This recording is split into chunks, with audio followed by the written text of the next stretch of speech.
दोस्तों, हमने बड़े बुजुर्गों से एक कहावत जरूर सुनी होगी कि बंद मुट्ठी लाख की, अगर खुल गई तो खाक की। इसका अर्थ होता है कि आदमी को कभी भी अपनी फाइनेंशियल पोजीशन किसी के साथ शेयर नहीं करनी चाहिए। यानी कि आपके पास कितना पैसा है यह किसी को पता नहीं होना चाहिए। इसी कहावत के चक्कर में लोग बैंकों में 48,000 करोड़ रुपए रख के भूल चुके हैं। नमस्कार दोस्तों, स्वागत है आपका आपके अपने अनोखे चैनल बी इन्फीफाइड में।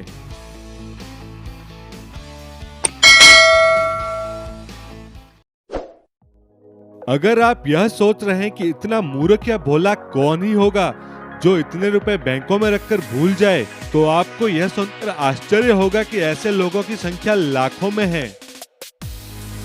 क्योंकि इसी साल फरवरी में बैंकों ने आरबीआई को 35,000 करोड़ रुपए का अनक्लेम्ड डिपॉजिट दिया है और 2021-22 तक टोटल अनक्लेम्ड डिपॉजिट 48,263 करोड़ रुपए हो गया है। इस वीडियो में हम अनक्लेम्ड डिपॉजिट पर 3 मुख्य सवालों का जवाब ढूंढेंगे। अनक्लेम्ड डिपॉजिट होता क्या है, बैंकों के पास अनक्लेम्ड डिपॉजिट कैसे जमा होता है और अनक्लेम्ड डिपॉजिट का क्लेम कैसे कर सकते हैं। अगर किसी सेविंग अकाउंट या करंट अकाउंट को 10 साल तक ऑपरेट न किया जाए तो उसमें पड़ी रकम को अनक्लेम्ड डिपॉजिट कहते हैं। यही बात फिक्स्ड डिपॉजिट और रिकरिंग डिपॉजिट पर भी लागू होती है। अगर उनकी मैच्योरिटी डेट के 10 वर्षों बाद भी क्लेम नहीं किया जाता है तो उसे अनक्लेम्ड डिपॉजिट कहा जाता है। अब दूसरा सवाल कि लोग बैंक में पैसा रखकर भूल कैसे जाते हैं, जबकि आज के समय में कोई अपना दिया हुआ 1 रुपया भी नहीं भूलता है। इसका जवाब मैं वीडियो की शुरुआत में ही दे चुका हूँ।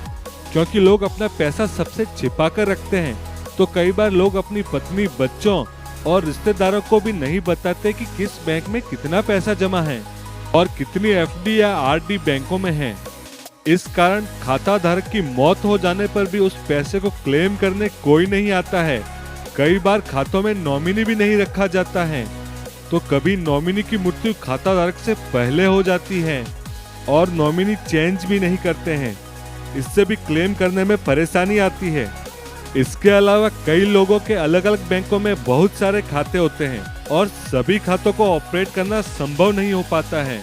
इस कारण उसमें से कुछ खाते नॉन ऑपरेटिंग होकर रह जाते हैं और उनमें पड़ा पैसा अनक्लेम्ड डिपॉजिट बन जाता है। पहले जब खाते ऑनलाइन नहीं होते थे और अगर किसी व्यक्ति को जॉब के कारण अलग अलग शहरों में पोस्टिंग हो जाती थी तो वहां के बैंक में खाता खुलवा लेते थे, लेकिन ट्रांसफर हो जाने के कारण ऐसे खाते नॉन ऑपरेटिंग हो जाते थे और ऐसे खातों की अमाउंट अनक्लेम्ड डिपॉजिट बन जाती थी। इसी प्रकार छोटी छोटी राशियों के लाखों अकाउंट ने मिलकर 48,000 करोड़ रुपए की भारी भरकम राशि आरबीआई के पास जमा हो गई है। आरबीआई इस अमाउंट को depositor education and awareness fund में जमा कराता है, जिसे शॉर्ट में डीप भी कहा जाता है। इस फंड का इस्तेमाल इन्वेस्टरों को निवेश के प्रति जागरूक करने के लिए किया जाता है।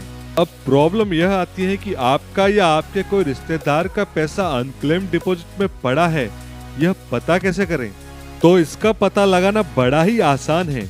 बैंक अपने नॉन ऑपरेटिंग अकाउंट और अनक्लेम्ड डिपॉजिट की लिस्ट अपनी वेबसाइट में डालती है।